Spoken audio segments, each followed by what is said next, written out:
اعوذ باللہ من الشیطان الرجیم بسم اللہ الرحمن الرحیم وَاعْلَمُوا أَنَّمَا غَنِمْتُم مِّن شَيْءٍ فَأَنَّ لِلَّهِ خُمُسَهُ وَلِلرَّسُولِ وَلِذِي الْقُرْبَى وَالْيَتَامَى وَالْمَسَاكِينِ وَابْنِ السَّبِيلِ إِلَى آخِرِهِ۔ کل 9ویں پارے کی تفسیر بیان ہوئی تھی۔ آج 10ویں پارے کی تفسیر کا خلاصہ پیش کیا جا رہا ہے۔ پہلی آیت کے اندر اللہ تبارک و تعالی نے مال غنیمت کا تذکرہ کیا ہے۔ مال غنیمت وہ مال ہے کہ مسلم مجاہدین جب غیر مسلم فوج سے لڑتے ہوئے کچھ مال حاصل کرے، یعنی دشمن کی فوج جو ہتھیار وغیرہ اور دوسرے اموال چھوڑ کر بھاگ جائے تو اس مال کو مال غنیمت کہا جاتا ہے۔ اس کے 5 حصے ہوں گے، 4 حصے تو مجاہدین میں تقسیم ہوں گے اور باقی جو ایک حصہ ہے وہ بیت المال میں جمع ہوگا۔ اس میں سے ایک حصہ نبی پاک صلی اللہ علیہ وسلم کو، ایک حصہ نبی پاک صلی اللہ علیہ وسلم کے رشتہ داروں کو، اور باقی کے 3 حصے یتیم، مسکین اور مسافر وغیرہ پہ خرچ ہوں گے۔ وہ تو 3 حصے ہیں۔ نبی پاک صلی اللہ علیہ وسلم کے رشتہ داروں کو اس لیے دیا جاتا تھا اس لیے کہ رسول اللہ صلی اللہ علیہ وسلم کے جو رشتہ دار ہیں، اسلام کے پھیلانے اور اسلام کی ترقی میں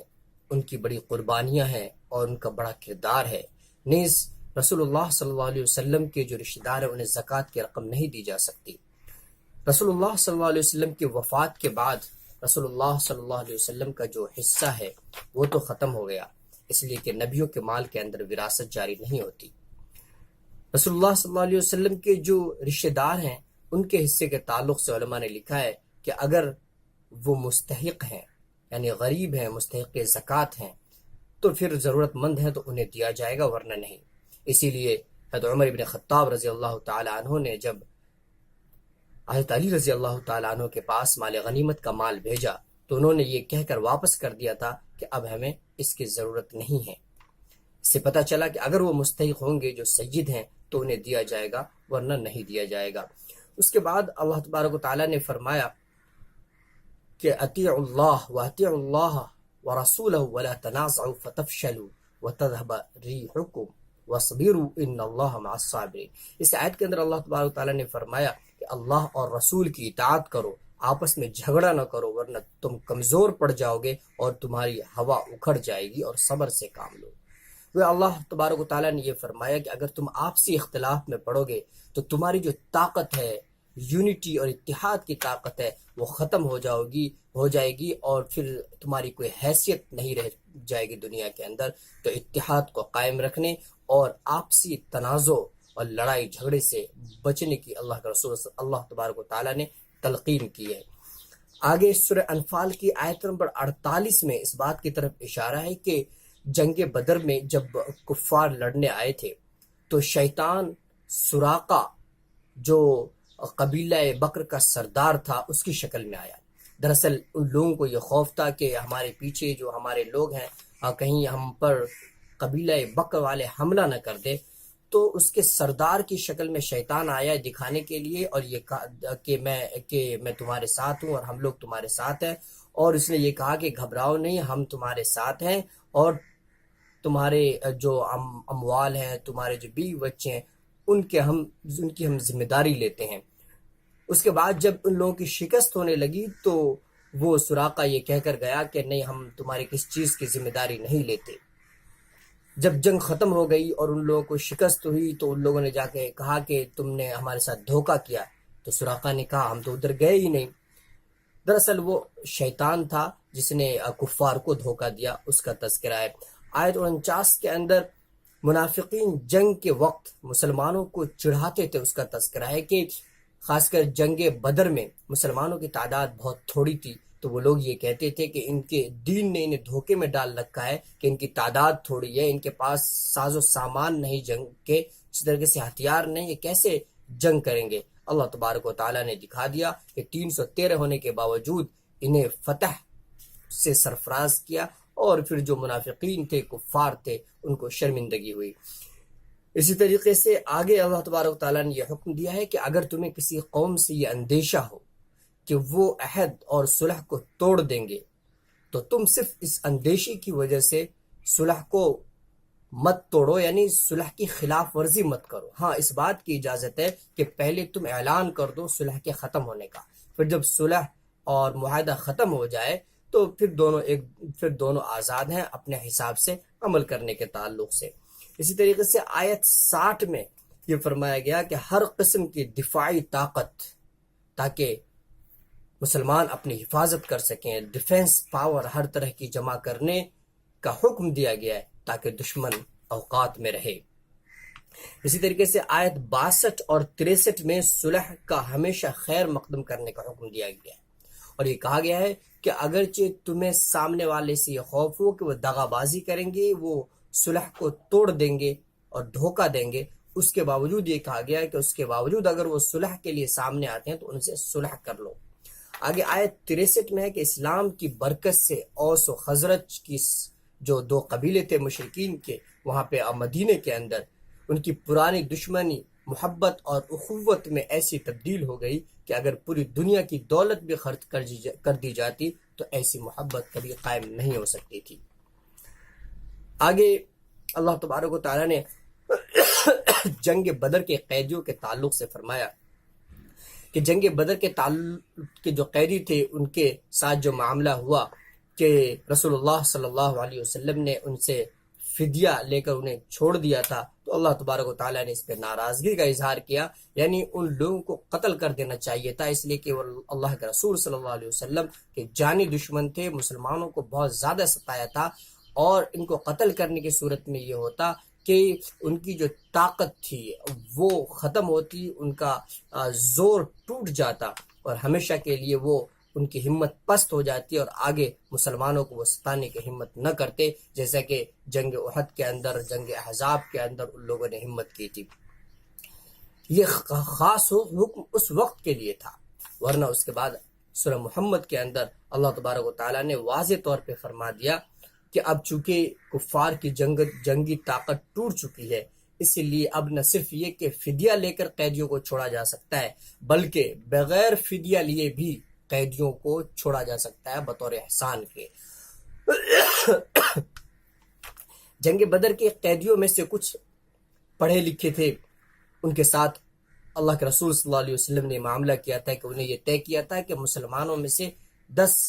نہ پڑھے ہوئے لوگوں کو پڑھائے۔ یہ اللہ کے رسول صلی اللہ علیہ وسلم کا وہ انقلابی قدم تھا کہ دشمن سے بھی علم کی ترقی میں اللہ کے رسول صلی اللہ علیہ وسلم نے مدد لی ہے۔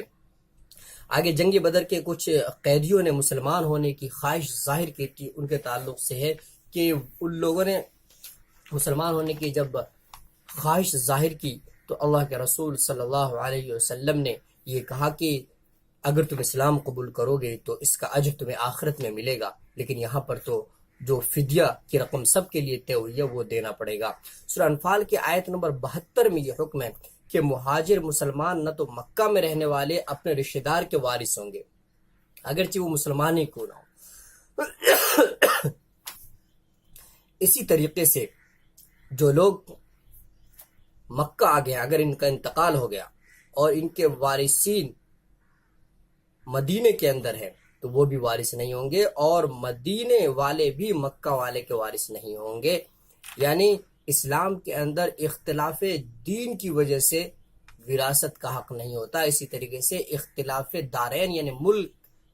کے بدلنے کی وجہ سے بھی، لیکن یہ ملک نہیں جو آج کل ہے، چونکہ آج کل پوری دنیا کے اندر ایک معاہدہ ہے، اسی لیے اختلاف دارین کا حکم ابھی نہیں ہے۔ خلاصہ یہ کہ اگر دونوں کے دین مختلف ہو، ایک مسلمان اور ایک ہندو ہو، تو مسلمان ہندو کا وارث نہیں بنے گا اور ہندو مسلمان کا وارث نہیں بنے گا، لیکن جیسا کہ اس آیت کے اندر ہے کہ ایک ملک کا شخص دوسرے ملک کے رہنے والے کے لیے وارث نہیں بنے گا، یہ اس وقت کا معاملہ تھا، اب چونکہ پوری دنیا کے اندر ایک معاہدہ ہے، اسی لیے اگر کوئی امریکہ میں رہتا ہو اور کوئی ہندوستان میں رہتا ہو تو یہ ایک دوسرے کے لیے وارث بنیں گے۔ آگے اللہ تبارک و تعالیٰ نے دوسرا حکم یہ دیا کہ اگر وہ لوگ دین کے حوالے سے کوئی مدد طلب کرے تو ان کی ضرور مدد کرو، لیکن اگر وہ مدد ایسی قوم کے خلاف ہو جن کا مسلمانوں کے ساتھ معاہدہ ہے تو پھر مدد نہیں کر سکتے۔ آگے سورۃ توبہ شروع ہوتی ہے۔ سورۃ توبہ اور سورہ انفال کے جو مضامین تقریباً یکساں ہیں، اسی لیے اللہ تبارک و تعالیٰ نے سورۃ توبہ کے شروع میں بسم اللہ نازل نہیں فرمایا، اور اس لیے لکھا ہوا بھی نہیں ہے، اس لیے کہ دونوں کے مضامین ایک ہیں۔ یہ سورہ مدنی ہے اور اس میں 129 آیتیں ہیں۔ فتح مکہ کے بعد یہ صورت نازل ہوئی تھی. فتح مکہ کے بعد یہ صورت نازل ہوئی. فتح مکہ میں کے بعد کثیر تعداد میں بڑی تعداد میں لوگ اسلام میں داخل ہونے لگے، اس لیے کہ بہت سے لوگ وہ تھے جنہیں یہ خوف تھا کہ قریش والے انہیں ستائیں گے، انہیں ماریں گے، اور ان سے خوف کی وجہ سے اسلام قبول نہیں کر رہے تھے، ورنہ مسلمانوں کے اخلاق، مسلمانوں کے تعلیمات سے وہ لوگ متاثر تھے. چنانچہ جیسے فتح مکہ کے فوراً بعد وہ لوگ بڑی تعداد میں اسلام کے اندر داخل ہونے لگے. آگے مسلم ملک میں غیر مسلموں کے ساتھ رویے وغیرہ کے تعلق سے باتیں ہیں. اللہ کے رسول صلی اللہ علیہ وسلم نے فتح مکہ کے بعد یہ فرمایا تھا کہ جزیرۃ العرب جو ہے، جو عربین پیننسولا ہے، یہ اسلام کا مرکز ہے. اسی لیے اللہ صلی اللہ علیہ وسلم کی خواہش تھی کہ اس جزیرۃ العرب کے اندر 2 دین قائم نہ رہے. تو سب سے پہلے اس سلسلے میں یہ فیصلہ لیا گیا کہ جو بھی بت پرست لوگ ہیں، یعنی جو مشرکین ہیں، ان سے جزیرۃ العرب کو خالی کرایا جائے. اس وقت مشرکین 4 قسم کے تھے. ایک تو وہ مشرکین تھے جن سے نبی پاک صلی اللہ علیہ وسلم کا کوئی معاہدہ نہیں تھا. انہیں 4 مہینے کی مہلت دی گئی کہ یا تو وہ اسلام پر غور کریں، اسلام کو قبول کریں، اور اگر نہیں چاہتے ہیں تو جزیرۃ العرب کے علاوہ کہیں بھی جا کر وہ رہ سکتے ہیں. اسی طریقے سے ایک مشرکین کی قسم وہ تھی کہ جن سے معاہدہ تو تھا لیکن اس معاہدے کی کوئی مدت نہیں تھی، تو ان لوگوں کو بھی 4 مہینے کی مہلت دی گئی. اسی طریقے سے کچھ وہ مشرکین تھے جن سے معاہدہ تھا لیکن ان لوگوں نے معاہدے کی خلاف ورزی کی، جیسے مکہ والے کہ صلح حدیبیہ کے اندر یہ معاہدہ ہوا تھا کہ ایک دوسرے کے جان و مال کے ساتھ چھیڑخانی نہیں کریں گے، لیکن ان لوگوں نے اس کے خلاف ورزی کی، اور نبی پاک صلی اللہ علیہ وسلم نے اس کے بعد چڑھائی کی ہے اور پھر مکہ کو فتح کیا ہے. اور چوتھی قسم ان مشرکین کی تھی جن سے معاہدہ ہوا تھا خاص مدت کے لیے، تو انہیں بھی ان کے لیے یہ حکم تھا کہ جب تک اس کی مدت پوری نہ ہو جائے معاہدے کی، تب تک وہ لوگ رہیں. معاہدے کی مدت پوری ہونے کے بعد وہ لوگ اگر چاہیں تو اسلام پہ غور کرنے کے لیے مزید وقت لے سکتے ہیں، غور و فکر کریں، اور ورنہ جو جزیرۃ العرب ہے اس علاقے سے وہ باہر جا کر رہیں. آیت 6 میں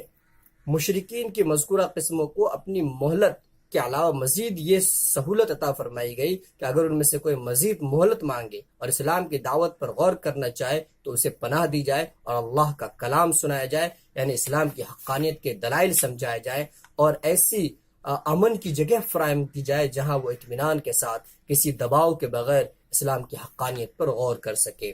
آیت 7 سے لے کر آیت 16 تک کفار قریش کا ذکر ہے اور ان کی بدعہدی کا ذکر کیا گیا ہے. مسلمانوں کو تاکید کی گئی ہے کہ ان کے قول و قرار پر بھروسہ نہ کریں، اور اگر وہ بدعہدی کریں تو ان کے ساتھ جنگ کی جائے. چونکہ فتح مکہ کے موقع پر اور اس کے بعد قریش کے بہت سے لوگ نئے مسلمان ہوئے تھے، تو جس کی وجہ سے ان کے جو رشتہ دار غیر مسلم تھے ان سے بڑی ہمدردی تھی. اللہ تبارک و تعالیٰ نے اس کے تعلق سے فرمایا کہ باپ بھائی سے ایسے تعلقات نہ رکھو جو تمہارے لیے دینی فرائض کی ادائیگی میں رکاوٹ بن جائے. ان کے ساتھ حسن سلوک کرو، اچھا معاملہ کرو، ان کا ریسپیکٹ کرو، ان کے حقوق ادا کرو، ان کو کس چیز کی ضرورت ہو تو اس کو پورا کرو، اس کو ان کی ضروریات کو پوری کرو. لیکن یہ نہیں کہ وہ اگر کہے بت کی پوجا کرنے کے لیے تو ان کی خوشی میں ان کو خوش کرنے کے لیے بتوں کی پوجا بھی شروع کر دو. یعنی دین سے سمجھوتا نہیں، ہاں ان کے ساتھ حسن سلوک کر سکتے ہو. اس کے بعد آیت 25 کے اندر جنگ حنین کا تذکرہ ہے. جنگ حنین کے اندر مسلمانوں کی تعداد 14,000 تھی، بڑی تعداد تھی، لیکن مسلمانوں کو ایسا لگا کہ ہماری تعداد بہت زیادہ ہے اور ہمارے پاس جنگی ہتھیار بھی بہت زیادہ ہے. اللہ تبارک و تعالیٰ نے اس احساس کی وجہ سے شروع میں ان کو شکست دی، اس بات کو بتلانے کے لیے کہ فتح و شکست کا دار و مدار قوت، طاقت اور مال و اسباب نہیں ہے، بلکہ اللہ تبارک و تعالیٰ جسے چاہتے ہیں فتح دیتے ہیں اور جسے چاہتے ہیں شکست دیتے ہیں. پھر بعد میں اللہ تبارک و تعالیٰ نے مسلمانوں کو فتح دی. اس کے بعد آگے آیت 27 میں اشارہ فرما دیا گیا ہے کہ حوازن کے جو لوگ بڑے بڑے جوش و خروش کے ساتھ آئے تھے، بڑے جوش و خروش کے ساتھ آئے تھے، ان کے تعلق سے فرمایا گیا کہ یہ لوگ آگے چل کر ایمان لائیں گے، اور ہوا ایسا ہی۔ پھر بعد میں ان کی بڑی تعداد اسلام کے اندر داخل ہوئی اور اسلام کو اپنا دین اور مذہب بنایا، جن میں سے مالک بن عوف رضی اللہ تعالی عنہ بھی تھے۔ آیت 28 میں ہے کہ مشرکین ناپاک ہیں، انہیں مسجد حرام میں داخل نہ ہونے دو۔ یہاں پر ناپاکی سے مراد عقیدے کی ناپاکی ہے، کہ عقیدے کی ناپاکی کی وجہ سے انہیں مسجد حرام میں داخل نہیں ہونے دیا جائے گا، اور اسی لیے انہیں جو جزیرۃ العرب ہے ان سے وہاں سے نکلنے کا حکم دیا گیا۔ ورنہ جسمانی ناپاکی اگر ہو تو غیر مسلم کیا، مسلمان بھی مسجد کے اندر ظاہری ناپاکی کی وجہ سے داخل نہیں ہو سکتے۔ آگے آیت 29 سے وہ آیات شروع ہو رہی ہیں جو غزوہ تبوک کے بارے میں نازل ہوئی۔ بت پرستوں کے لیے تو جزیرہ عرب عرب میں مستقل رہائش ممنوع کر دی گئی تھی، لیکن اہل عرب کے لیے گنجائش رکھی گئی تھی کہ وہ ریاست کے غیر مسلم شہری کی حیثیت سے رہیں، اور جس طریقے سے مسلمان زکوٰۃ دیتے ہیں تاکہ غریبوں کی مدد ہو، حکومت کا تعاون ہو، اور حکومت جو ہے غریبوں اور جو مفلس لوگ ہیں، پریشان لوگ ہیں، ان کی مدد کر سکے، اسی طریقے سے چونکہ کفار پہ زکوٰۃ نہیں ہے تو زکوٰۃ کے بدلے میں جزیہ ادا کریں تاکہ یہ تمام ضروریات پوری ہو سکیں۔ آگے یہ رعایت حضور صلی اللہ علیہ وسلم کی حیات طیبہ میں برقرار رہی، یعنی جزیرۃ العرب کے اندر ان کو اس بات کی اجازت اہل کتاب کو کہ وہ وہاں رہ سکیں، نبی صلی اللہ علیہ وسلم کی حیات تک باقی تھی، لیکن نبی صلی اللہ علیہ وسلم نے اپنے آخری زمانے میں یہ فرمایا تھا کہ میری خواہش ہے کہ جزیرۃ العرب کے اندر 2 دن باقی نہ رہے۔ حضرت عمر بن خطاب رضی اللہ تعالیٰ عنہ نے آپ صلی اللہ علیہ وسلم کی اس وصیت پہ عمل کیا، اور پورے جزیرۃ العرب کو مشرکین کے علاوہ جو یہودی تھے، نصارہ تھے، دوسرے مذہب کے ماننے والے تھے، ان سے جزیرۃ العرب کو پاک کر دیا۔ آگے آیت 34 کے اندر زکوٰۃ و صدقات ادا نہ کرنے پر سخت عذاب کے تعلق سے ارشاد ہے کہ جو لوگ سونے چاندی کو جمع کر کے رکھتے ہیں اور اس میں سے خرچ نہیں کرتے، ان کے لیے دردناک عذاب کی خوشخبری سنا دو۔ اور پھر آگے فرمایا کہ ان کے مال کو جہنم کی آگ میں تپایا جائے گا، اور اس سے ان کی پیشانی کو، ان کے پہلو کو، ان کی پیٹھ کو داغا جائے گا، اور کہا جائے گا کہ یہ تمہارا مال ہے، لو مزہ چکھو۔ گویا اگر اللہ تبارک و تعالیٰ نے ہمیں دولت سے نوازا ہے اور ہم اس میں سے زکوٰۃ نہیں نکالتے جو غریبوں کا حق ہے، ان کا غریبوں کا حق مارتے ہیں، اللہ کے حکم کی نافرمانی کرتے ہیں، تو پھر اللہ تبارک و تعالیٰ اس دولت کو، جسے خیر کہا گیا، جو نعمت ہے، اس کو ہمارے لیے وبال جان بنا دیں گے قیامت کے دن۔ آگے آیت 38 سے غزوہ تبوک کا بیان شروع ہو رہا ہے۔ جب حضور صلی اللہ علیہ وسلم فتح مکہ اور غزوہ حنین کے سفر سے مدینہ تشریف لائے تو آپ کو یہ خبر ملی کہ ہرقل جو روم کا بادشاہ ہے وہ حملہ کرنا چاہتا ہے مدینے پہ۔ دراصل اس وقت 2 سپر پاور ممالک تھے، جس طریقے سے آج یورپ اور امریکہ کو دنیا کے سپر پاور طاقت کے طور پر سمجھا جاتا ہے، اسی طریقے سے ایران اور روم، ان دونوں کو اس وقت کے سپر پاور ممالک میں شمار کیا جاتا تھا۔ تو روم کے بادشاہ نے جب دیکھا کہ مسلمان فتح حاصل کر رہے ہیں اور ایک دن کہیں ایسا نہ ہو کہ ہمارے اوپر بھی یہ لوگ غلبہ حاصل کر لیں، تو ان لوگوں نے یہ چاہا کہ ہم جا کر انہیں مدینے پہ جا کر چڑھائی کریں۔ رسول اللہ صلی اللہ علیہ وسلم کو جب اس کی خبر ملی تو آپ نے مدینے کے اندر اعلان عام کروا دیا کہ ہر شخص کو نکلنا ہے۔ تقریباً 30,000 صحابہ کے ساتھ رسول اللہ صلی اللہ علیہ وسلم نکلے، لیکن جب اس کو پتہ چلا تو وہ خوف کھا گیا اور ڈر کے بھاگ گیا، اس لیے کہ وہ ایک فوج لے کے آ رہا ہوگا، لیکن مسلمانوں میں تو ہر شخص مجاہد ہے، ہر شخص مجاہد ہے، اور ہر شخص اسلام کے لیے، اللہ کے نام پر مر مٹنے کے لیے تیار ہے، اس لیے وہ خوف کھا کر چلا گیا۔ باقی اس صورت کے اندر اسی طرح کے مضامین کا تذکرہ ہے کہ غزوہ تبوک اس وقت یہ غزوہ ہوا جس وقت بہت سخت گرمی تھی اور مدینے کے اندر کھجوریں پکی ہوئی تھی، اور مدینے والوں کا جو ذریعہ معاش تھا وہ کھجور کی کھیتی ہی تھی، تو اس لیے ان میں سے بہت سے لوگوں نے عذر پیش کیا، بہت سے لوگوں نے سستی دکھائی، کسی نے صدقہ پیش کیا کرنے کی کوشش کی، منافقین نے الگ الگ طریقے کے عذر پیش کیے۔ کچھ منافقین کو اللہ کے رسول صلی اللہ علیہ وسلم نے ان کے عذر کو قبول بھی کر لیا، لیکن اللہ تبارک و تعالیٰ نے اس پہ ناراضگی کا اظہار کیا۔ اور اسی طریقے سے کچھ مسلمان ہیں جو سستی کی وجہ سے نہیں گئے۔ 11ویں پارے کے اندر ان کا تذکرہ آ رہا ہے کہ ان کو کیا سزا ملی اور پھر کیسے ان کی توبہ قبول ہوئی۔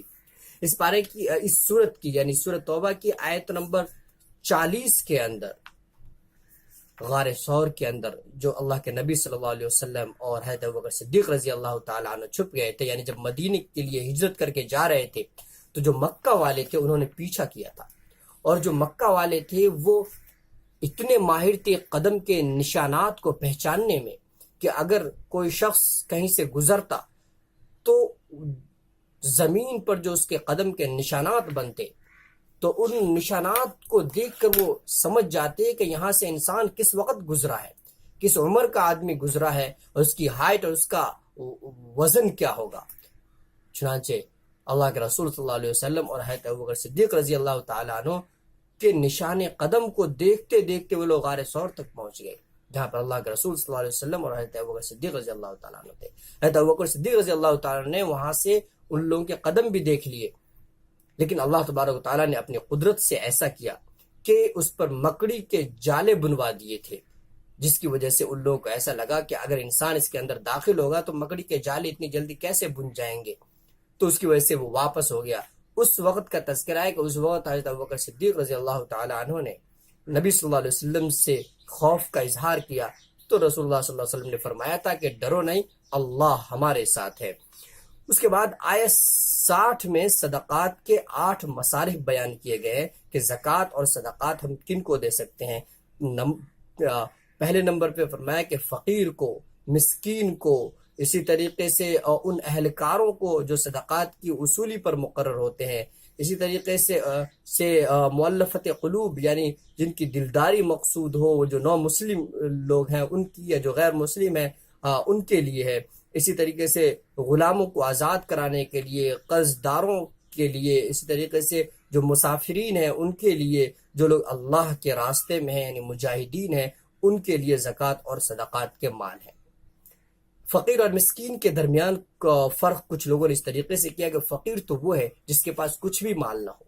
اور مسکین وہ ہے جس کے پاس تھوڑا مال ہے لیکن اس کی ضرورت کے لیے ناکافی ہے، تو ان کو بھی زکوٰۃ کی رقم دینی چاہیے۔ خلاصہ اس کا آپ یہ سمجھ لیجیے کہ زکوٰۃ کی رقم ہم ان کو دے سکتے ہیں جو زکوٰۃ خود دوسروں کو دینے کے قابل نہیں ہے، ان کو ہم زکوٰۃ کی رقم دے سکتے ہیں۔ یہاں پر 2-3 لفظ کو سمجھیں۔ ایک تو یہ ہے کہ مؤلفت قلوب یعنی لوگوں کے دلوں کو نرم کرنے کے لیے، ان کے بارے اس کی تفسیر اکثر علماء نے، بلکہ تقریباً سبھی نے یہ لکھی ہے کہ جو غیر مسلم ہیں ان کو یہ رقم دی جاتی تھی تاکہ وہ اسلام کی تعلیمات سے متاثر ہو، اسلام میں جو دوسروں پہ خرچ کرنے کی تعلیم دی گئی ہے اس سے متاثر ہو، اسلام قبول کر سکیں۔ لیکن یہ مصرف اب باقی نہیں رہا۔ اللہ کے رسول صلی اللہ علیہ وسلم نے حضرت معاذ بن جبل رضی اللہ تعالیٰ عنہ کو جب یمن کا امیر اور گورنر بنا کر بھیجا تھا تو آپ نے فرمایا تھا کہ زکوٰۃ مسلمانوں سے، ان سے وصول کرو اور انہی میں خرچ کرو۔ تو زکوٰۃ کی رقم صرف مسلمانوں سے لی جاتی ہے تو انہی پر وہ رقم خرچ کی جائے گی، زکوٰۃ کی رقم غیر مسلم سے نہیں لی جاتی، اس لیے زکوٰۃ کی رقم ہم غیر مسلم کو نہیں دے سکتے۔ اسی طریقے سے جو فی سبیل اللہ ہے یعنی جو مجاہدین ہیں اللہ کے راستے میں، ان لوگوں کے لیے۔ اسی طریقے سے جو لوگ قرض میں ہیں، تو قرض سے مراد یہ ہے کہ وہ قرض میں اس طرح ہے کہ اس پہ اتنا قرض ہے کہ اس کے پاس جو مال ہے اس سے زیادہ قرض ہے، کہ اگر وہ شخص قرض کو ادا کرے تو وہ مستحق زکوٰۃ بن جائے گا۔ تو اتنا قرض جس شخص پر ہے، کمرشل لون نہیں، چونکہ ورنہ آج تو آدمی 5 کروڑ کا مالک ہوتا ہے اور 10 کروڑ لون لے لیتا ہے، تو اس صورت میں تو وہ خود مستحق زکوٰۃ بن جائے گا۔ اگر ہم غور کریں تو اس سے کمرشل لون مراد نہیں ہے، بلکہ عام قرض جو انسانی ضرورت کے لیے لیا جاتا ہے۔ اسی طریقے سے اللہ تبارک و تعالیٰ نے آگے یہ فرمایا کہ جو لوگ غزوہ تبوک میں شریک نہیں ہوئے اور جنہوں نے عذر پیش کیا، بہانہ کیا، آئندہ بھی انہیں کسی بھی جنگ کے اندر شرکت کی اجازت نہ دی جائے۔ اس کے بعد آگے اس چیز کا تذکرہ ہے کہ رسول اللہ صلی اللہ علیہ وسلم نے رئیس المنافقین عبداللہ بن ابی کا جنازہ پڑھا دیا تھا۔ اللہ تبارک و تعالیٰ نے ناراضگی کا اظہار فرمایا کہ منافقین کے جنازے آپ نہ پڑھائیں۔ اسی طریقے سے آگے اللہ تبارک و تعالیٰ نے یہ فرمایا کہ جن لوگوں نے عذر پیش کیا تھا اور غزوہ تبوک میں نہیں حاضر ہو سکے تھے، ان میں جو لوگ معذور ہیں اور جانے کے قابل نہیں ہیں، بہت زیادہ بوڑھے ہیں، تو وہ مکلف نہیں ہیں، تو وہ اگر نہیں گئے تو ان پر کوئی حرج نہیں، انہیں کوئی گناہ نہیں ہوگا۔ اس سلسلے کے اور مضامین 11ویں پارے کے اندر تفصیل سے وہ مضامین آئیں گے۔ اللہ تبارک و تعالیٰ ہمیں قرآن کریم کو سمجھنے اور اس پر عمل کرنے کی توفیق عطا فرمائے۔ صدق اللہ العظیم۔